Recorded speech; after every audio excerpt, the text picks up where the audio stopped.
Welcome friends, उम्मीद करता हूँ आपने कल का वीडियो देखा होगा, फायदा उठाया होगा। बताया था फिर निफ्टी की एक्सपायरी है, खेल होता हुआ नजर आएगा। फर्स्ट हाफ में जो होगा, सेकंड हाफ में उससे पलट के जाएगी मार्केट। पिछले कई हफ्तों से ट्रेंड चल रहा है कि एक्सपायरी के दिन फिर निफ्टी नीचे की तरफ जाता है और सब कुछ बिल्कुल वैसा ही होता हुआ नजर आया। अगर आपने नहीं सुना और नहीं फायदा उठाया तो जरूर प्लीज कल का वीडियो एक बार शुरू के 2 मिनट ही सुन लीजिए, आपको समझ में आएगा कि कितना क्लियर गेम बताता हूँ और उससे कैसे फायदा उठाया जा सकता है। बाकी आइए आज का डेटा समझते हैं और समझते हैं कि कल क्या हो सकता है, उसके लिए बात करेंगे। आज बैंक निफ्टी के अंदर जो खेल हो रहा है वो इस तरह का है कि वो साइलेंट है, वो बहुत कुछ तो कह नहीं रहा।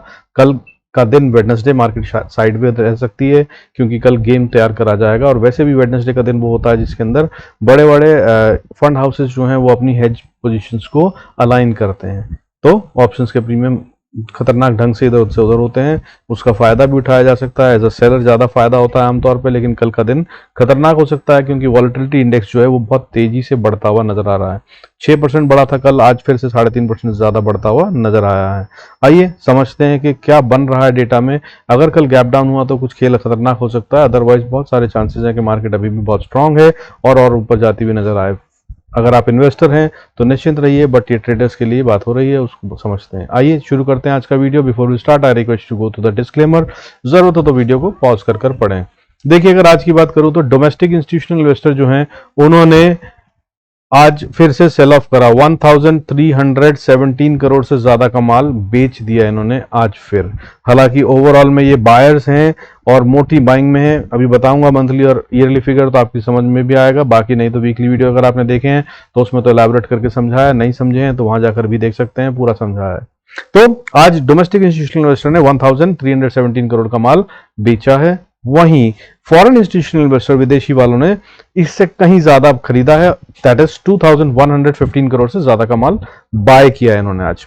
और वहीं अगर बात करूं डोमेस्टिक इंस्टीट्यूशनल इन्वेस्टर्स की मंथली फिगर की, तो ये अभी तक 9382 करोड़ का माल बेच चुके हैं। लेकिन इसको सेल ऑफ मत समझिए क्योंकि ये सिर्फ कैश निकालने का तरीका है, ये मार्केट को कतई गिरने नहीं देंगे। बाकी रही बात फॉरेन इंस्टीट्यूशनल इन्वेस्टर की, जुलाई मंथ में इन्होंने अभी तक 16771 करोड़ का माल खरीद लिया है।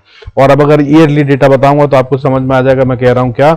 डोमेस्टिक इंस्टीट्यूशनल इन्वेस्टर अभी तक इस साल जनवरी से लेकर अभी तक 77,185 करोड़ से ज्यादा का माल खरीद चुके हैं। वहीं फॉरेन इंस्टीट्यूशनल इन्वेस्टर जो हैं वो अभी तक 27032 करोड़, दैट इज 27,000 करोड़ से ज्यादा का माल जनवरी से लेकर अभी तक खरीद चुके हैं। ये अभी तक 2.5 साल से सेलिंग कर रहे थे और ये अब 2 महीने से नेट पॉजिटिव में आए हैं। इस महीने 27,000 में से 16,700 करोड़ का माल अभी ये इन्होंने खरीदा है। सो बहुत अच्छा अमाउंट होता है, कम अमाउंट नहीं है और ये पॉजिटिव में है। मार्केट को बहुत ज्यादा खतरा नहीं है, बहुत ज्यादा गिरती हुई नजर नहीं आ रही है। और वैसे भी आज तक का ट्रैक रिकॉर्ड है, एफआईएस जब बाइंग कर रहे हो तब मार्केट कभी गिरती नहीं है, इस बात को भी समझ लीजिएगा। गिरती नहीं है का मतलब बड़े बड़े फॉल नहीं आते हैं, ठीक है। छोटे मोटे करेक्शंस, रिट्रेसमेंट्स तो होते ही हैं और वो होते रहेंगे। दैट्स व्हाट इज एक्सपेक्टेड अभी और आने वाले समय में। आइए समझते हैं बाकी का डेटा क्या कह रहे हैं। देखिए, आज वॉलेटिलिटी इंडेक्स जो है वो 11.71 पे क्लोज हुआ है। 3.45% का गेन था आज फिर से, कल 5.99 था। ये भी आज बढ़ता हुआ नजर आ रहा है। ये एक संकेत होता है कि मार्केट में वॉलेटिलिटी बढ़ती नजर आएगी। वहीं अगर बात करें सेंसेक्स की, तो आज सेंसेक्स में बढ़ने वाले शेयरों की गिनती जो है वो भयंकर रूप से कम हो गई। 764 शेयर्स थे जो बढ़ रहे थे। वहीं जो गिरने वाले शेयरों की गिनती थी वो भयंकर रूप से बढ़ गई, जो कि कल मंडे को 829 थी, वो आज 1297 हो गई, ऑलमोस्ट 1300, जो कि भयंकर रूप से बढ़ी है। और ऐसे जब भी इस लेवल तक हम आए हैं तो आमतौर पे ये हुआ है कि मार्केट में दोबारा से उछाल आया है। हालांकि कल का दिन वेडनेसडे है और वेडनेसडे का जो ट्रेंड कहता है वो ये कि मार्केट साइडवेज रखी जाती है, दोनों तरफ के छोटे छोटे मूव आते हैं और जो बड़े बड़े हेजर्स हैं, वो बड़े बड़े फंड हाउसेस, वो इस दिन अपनी पोजीशंस को अलाइन करते हैं ताकि जो आने वाली एक्सपायरी है उसके साथ में अलाइन हो सके और उसके अंदर में जो गेम करना चाहते हैं वो वहां पर प्लान कर सकें। सो कल बी वेरी कॉशियस, बहुत ज्यादा बड़े बड़े मूव ना आए, शायद कल साइडवेज रखी जाए, मार्केट एक रेंज के अंदर ही मार्केट घूमती हुई नजर आ सकती है। बैंक निफ्टी की ऑप्शन चेन का डेटा भी कुछ ऐसा ही कह रहा है। हालांकि निफ्टी बहुत स्ट्रांग दिख रहा है और बढ़ता हुआ नजर आ सकता है। अगर हम आगे की बात करें तो देखिए, सेक्टर वाइज में आज बात करूं तो आज फिर से आईटी सेक्टर चलता हुआ नजर आया। 1.06% की गेन के साथ उसने मार्केट को अच्छे से संभाला और रिलायंस ने संभाला। 0.85% का गेन इसमें भी है। हालांकि इसके अलावा एनर्जी सेक्टर और प्राइवेट बैंक्स भी थोड़े थोड़े ग्रीन में बंद हुए हैं, बट खेल आईटी सेक्टर की वजह से ही ग्रीन दिख रहा है आज, वरना आज हम निफ्टी में रेड में बंद होते, इसमें कोई शक नहीं है। और आईटी सेक्टर 2-3 दिन से लगातार चल रहा है। अब थोड़ा सावधान रहिएगा, इसमें गिरावट भी आ सकती है। वहीं गिरने वाले सेक्टरों की बात करें तो मीडिया जो थोड़े दिन पहले बहुत ज्यादा बढ़ा था वो आज फिर से गिरता हुआ नजर आया सेकंड डे। हालांकि उतनी गिरावट नहीं है, उस दिन 4.5% से ज्यादा उठा था परसों, कल ये थोड़ा सा गिरा, आज फिर 1.84% गिर कर बंद हुआ है। वहीं इसके अलावा जैसा कि प्राइवेट बैंक हैं आज ग्रीन में बंद हुए हैं 0.05%, बहुत ज्यादा नहीं, छोटा सा ही बढ़त है।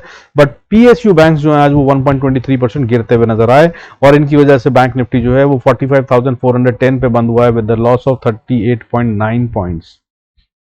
जबकि निफ्टी जो है वो आज बढ़कर बंद हुआ है 19,749 पे 37.8 पॉइंट्स को गेन लेकर। वहीं अगर इसके अलावा बात करूं तो और जगह जो सेलिंग आई है वो small cap, realty, metal, health care, pharma, FMCG, financial services, banks, auto, mid cap, infra, इन सब में थोड़ी थोड़ी सेल ऑफ था और ये सब रेड में बंद हुए हैं। हालांकि टॉप लूजर जो था वो मीडिया 1.84% और पीएसयू 1.23% था। हालांकि स्मॉल कैप में भी 1% से ज्यादा की गिरावट देखी गई है, बट इसमें बहुत अच्छी बाइंग भी हुई है। बाकी अगर इसके अलावा ग्लोबल संकेतों की बात करें तो देखिए गोल्ड इस समय पे थोड़ा बढ़कर ट्रेड कर रहा है। इनफैक्ट गोल्ड ही क्यों, गोल्ड, सिल्वर, क्रूड तीनों बढ़ रहे हैं इस समय। डॉलर में थोड़ी सी कमजोरी दिख रही है जो कि अच्छी है हमारे मार्केट के लिए। तो गोल्ड इस समय पे 59,354 पे ट्रेड कर रहा है। आज छोटा सा गेन है 0.37% का और ये ऊपर की तरफ जा सकता है। मैंने कई बार बताया इसके अंदर अगर कोई ट्रेड अभी स्ट्रांग बन नहीं रहा है, बहुत छोटी रेंज के अंदर है, जैसे ही ये रेंज को ब्रेक करेगा उसके बाद इसके अंदर अच्छा ट्रेड बन सकता है। वीकली वीडियो में गोल्ड, सिल्वर, क्रूड, डॉलर सबका लेवल और गेम बताया हुआ है। अगर आपको जरूरत हो, आप खेलते हो तो वहां जाकर आप एक बार देख लीजिएगा, बहुत अच्छा फायदा होगा। सिल्वर के बारे में जो बता रखा है बिल्कुल वैसे ही मूव करता हुआ नजर आ रहा है। 0.31% का गेन है और 75,800 पे है और ये बहुत भयंकर बढ़त भी दिखा सकता है। और अब जब तक ये 72,800 के ऊपर है, इसमें सिर्फ बाय ऑन डिप्स करने की ही कोशिश करें। हालांकि जो लेवल्स बता रखे हैं वो मैंने वीकली वीडियो में बताए हैं, बट आज फिर बता देता हूं क्योंकि सिल्वर में मूवमेंट है और ये अच्छा चल सकता है। इसके अंदर में खेल ये है कि अभी ये 75,800 पे है, अगर ये ऊपर जाता है तो 77,200 तक जाता हुआ नजर आएगा। पहला रेजिस्टेंस वहां फेस करेगा 77,200 से 500 के बीच में। ये अगर ये नहीं रुकता तो फिर ये 78,200 तक भी जा सकता है और अगर उसको पार कर गया, जो कि थोड़ा टाइम लगाएगा, उसके पहले उसके वहां पर जगह कंसोलिडेशन होना चाहिए, तब ये 80,000 और 90,000 क्या दिखाएगा ये कहने की बात है। टाइम ही कह पाएगा और कोई कुछ नहीं कह पाएगा। सो बी प्रिपेयर्ड फॉर इट और इसको सेल से बचे। मैं काफी टाइम से ये हर बार अपने वीडियोस में बता रहा हूं। हालांकि बीच में एक बार इसने हमको धोखा भी दिया, लेकिन वो धोखा नहीं था, वो ट्रैप था। इसने ट्रैप करा नीचे जाकर और अब ये फिर से वापस बहुत स्ट्रांग स्ट्रेंथ दिखा रहा है और ग्लोबली भी स्ट्रांग है। बाकी क्रूड के अंदर में मैंने जैसे बता रखा है कि भाई ये तो नीचे आएगा, ये ऊपर जाने का कारण नहीं है, बट ये जहां पे रुका हुआ है अभी ये जगह कंसोलिडेशन होती हुई नजर आ रही है, कुछ ट्रेंड चेंज करता हुआ नजर आ रहा है। हो सकता है इसके अंदर हमारी कमेंट्री जो ये है कि नीचे की तरफ जाना चाहिए इसको, वो गलत होती हुई सिद्ध हो। बट अभी वीक तो शुरू ही हुआ है, बहुत ज्यादा चांसेस हैं कि अभी भी ये नीचे ही की तरफ जाए। अभी 6,112 पे ट्रेड कर रहा है। आज फिर थोड़ा सा गेन है 0.39 पे % का गेन। हालांकि अगर ये ऊपर जाता है तो 6270 के ऊपर जब तक क्लोजिंग ना दे तब तक इसमें बाय के ट्रेड के बारे में मत सोचिएगा, सिर्फ सेल का ही सोचिएगा। फिर बता रहा हूं, और नीचे की तरफ में 6160 को अगर ये तोड़कर क्लोजिंग देता है तो ये वीक होकर नीचे की तरफ जा सकता है। जो मैंने वीकली वीडियो में लेवल्स दे रखे हैं उनके हिसाब से आप ट्रेड कर सकते हैं। डॉलर की बात करते हैं जो हमारे मार्केट को छेड़ सकता है, जो छेड़ता है वो है 82.077 पे ट्रेड कर रहा है इस समय। आज बहुत छोटी सी गिरावट है, ना के बराबर ही है, लेकिन ये थोड़ा सा अभी डिसाइड नहीं कर रहा है कि किस तरफ जाना है, बट उस लेवल पे बैठा है जहां से ये बाउंस भी कर सकता है और नहीं तो ये नीचे जाएगा और नीचे गया तो एक अच्छी गिरावट आती हुई नजर आ सकती है। और अगर ये 81.90 के नीचे चला गया तो हमारी मार्केट को 20,000 छूने से कोई नहीं रोकेगा और हम बहुत जल्दी 20,000 के भी पार जाते हुए नजर आ सकते हैं। आइए अब लेवल्स देख लेते हैं, कहां पे एंट्री कहां exit. Before that I would like to tell you important level 19,700 Nifty में ध्यान रखिए। अगर ये नहीं टूटता तो सेल करने की कोशिश मत कीजिएगा, इसको बहुत इंपॉर्टेंट लेवल है। बाकी before we go to the charts I request to go to the disclaimer as per SEBI norms. जरूरत हो तो वीडियो को पॉज कर पढ़ें। देखिए चार्ट में निफ्टी में आज क्या कंफ्यूजन है वो देख लीजिए। देखिए इसने एक ट्रेंड लाइन को फॉलो करते हुए चल रही है, ठीक है। ये आर्ली चार्ट है, आर्ली चार्ट के हिसाब से अगर आप बात करें तो 2 दिन पहले जो इसने ब्रेकआउट दिया था उसके बाद से, यानी कि मैं बात कर रहा हूं 17 तारीख की ओपनिंग के साथ इसने ब्रेकआउट दे दिया था अपने हाई को पार कर और उसके बाद से ये लगातार आर्ली कैंडल पे अगर आप देखेंगे तो ट्रेंड लाइन बन रही है और आज जो डिप दिया उसके हिसाब से ये बन रहा है। और उसके बाद अब जो ये जगह बची है वो बहुत थोड़ी सी बची है, तो कल पहले 1-1.5 घंटे में इसको यहाँ से बाहर निकलना है, ठीक है। ये इसको ट्रायंगल पैटर्न कहते हैं, इसके हिसाब से बाहर निकल रहा है। वेज पैटर्न कह लीजिए, ट्रायंगल पैटर्न कह लीजिए, जो भी समझें आप, उसके हिसाब से ये अगर इससे बाहर निकलता है ऊपर की तरफ तो ये और अच्छे से तेजी से ऊपर में जाते हुए नजर आ सकता है, और नीचे की तरफ जाता है तो फिर एक छोटी सी गिरावट भी आ सकती है, जिसमें कि मुझे लग रहा है कि ज्यादा से ज्यादा 19,640 तक को जाना चाहिए।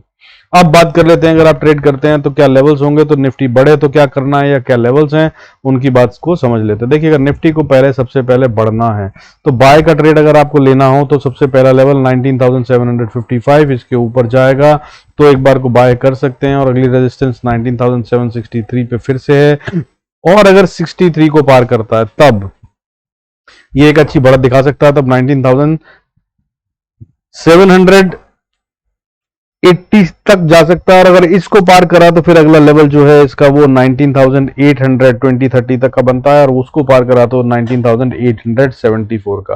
तो ऊपर जाने के लिए बहुत सारी छोटी छोटी रेजिस्टेंस हैं, इसलिए कम चांसेस हैं कि ऊपर जाए, लेकिन इन सबको अगर ये छोटी छोटी रेजिस्टेंस है इनको गैप अप से ही पार कर दे तो फिर कोई दिक्कत नहीं है, फिर ये सब सपोर्ट का काम करेंगी और ये फिर और ऊपर जाता हुआ नजर आ सकता है। इसमें बहुत दम है, निफ्टी में बहुत दम है, मैं रोज बता रहा हूं।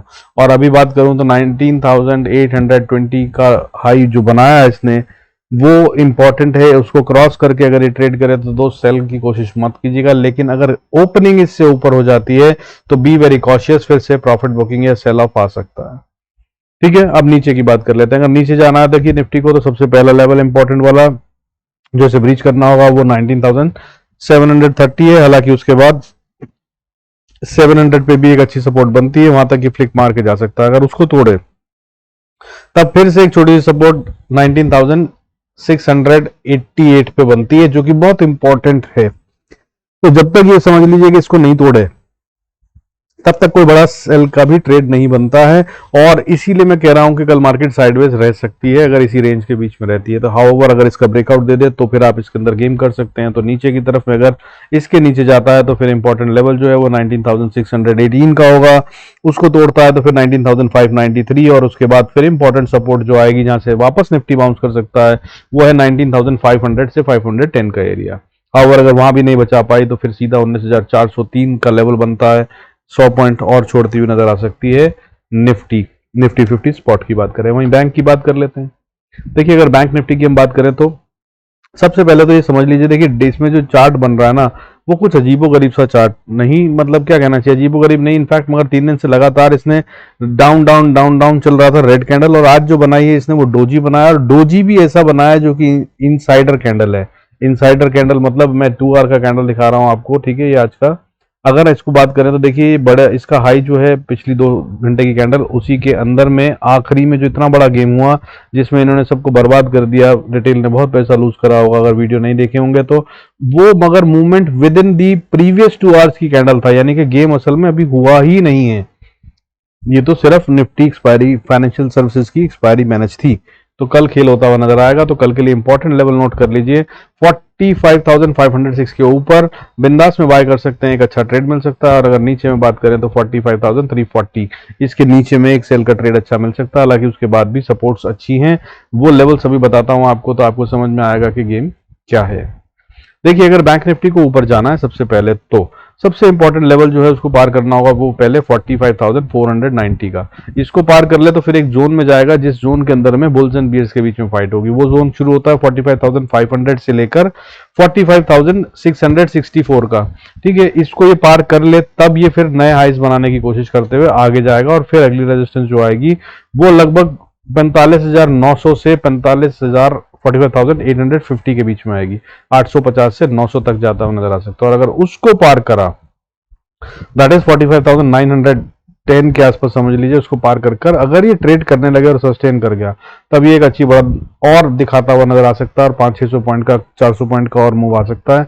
बट ये कल आएगा ऐसा लग नहीं रहा, क्योंकि बिल्कुल ऑप्शन चेन का डेटा बता रहा है फ्लैट है, दोनों तरफ से जोर लगा हुआ है, गेम कल तैयार होगी, लेकिन जरूरी नहीं है कि इसके लिए पूरा दिन लगे। हो सकता है कि ये शुरू में 15 मिनट में या 1 घंटे में या 2 घंटे में गेम सेट कर ली जाए और उसके बाद ये ऊपर जाता हुआ नजर आए। अब बात करते हैं नीचे की तरफ में, तो नीचे की तरफ में अगर आना है तो देखिए सबसे पहले अगर इसको आना है तो सबसे पहले तो जब तक 45,360 को ना तोड़ दे तो सेल का सोचिएगा भी मत, और अगर सोचना ही है आपको सेल का तो फिर असल में ट्रेड लेना हो तो बेहतर होगा कि 45,280 के नीचे ही लें, और अगर इसको तोड़कर ये नीचे चलता है तब फिर अगली सपोर्ट जो है वो 45,090 के पास आती है।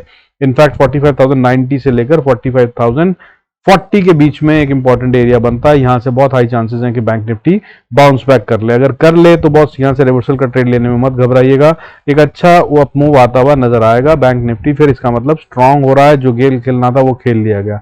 हाउएवर अगर नहीं आता है और ये 45,039 को भी तोड़ देता है तो फिर अगली सपोर्ट जो है वो इंपॉर्टेंट वाली वो 45,760-50 के आसपास आती है। तो 45,800 तक के लिए आप कम से कम गेम कर सकते हैं, यानी कि यहाँ से उसके गिरने के बाद और 150-200 पॉइंट ये छोड़ता हुआ नजर आ सकता है। और अगर इसको तोड़ दिया तो फिर नेक्स्ट इंपॉर्टेंट लेवल जो आएगा वो 45,590 और 45,550 के बीच में आता है। इसके बीच में आकर फिर से कोशिश कर सकता है बैंक निफ्टी वापस बाउंस बैक लेने की, लेकिन यहाँ पे प्राइस एक्शन क्या बना रहा है वो देख लीजिएगा, नहीं तो स्टॉप लॉस ट्रेल करके इंतजार कीजिएगा, क्योंकि अगर ये यहाँ से नीचे जाना शुरू करा तो काफी तेजी से नीचे जाएगा और 44,240-50 तक दौड़ता हुआ गिर सकता है। और अगर इसको भी तोड़ दिया तो फिर बड़े बड़े लेवल आते हुए नजर आएंगे, हालांकि कल मुझे ऐसा होता हुआ नजर नहीं आ रहा। बाकी वीकली वीडियो में मैंने लेवल्स दे रखे हैं, अगर आप चाहें तो उसके बाद अगर कोई गेम दिखे तो उसको देख लीजिएगा, फौरन आप जरूर फायदा उठाइएगा। होप इन चीजों से आपको फायदा हो रहा है, नहीं हो रहा है तो दोस्त जरूर मेंशन करें कमेंट में कि आपको क्या मिला या क्या नहीं समझ में आया, so that I can correct it और अलाइन इट। और अगर प्रॉफिट हो रहा है तो यार लाइक वाइक डाल दिया करो, कमेंट डाल दिया करो, कोई थैंक यू अमाउंट डाल देंगे तो मुझे भी अच्छा लगेगा, कॉन्फिडेंस और ज्यादा बढ़ेगा कि हाँ लोगों को भी पसंद आ रहा है। With this, I conclude this video. Thank you so much for staying connected. God bless us all. See you in next video.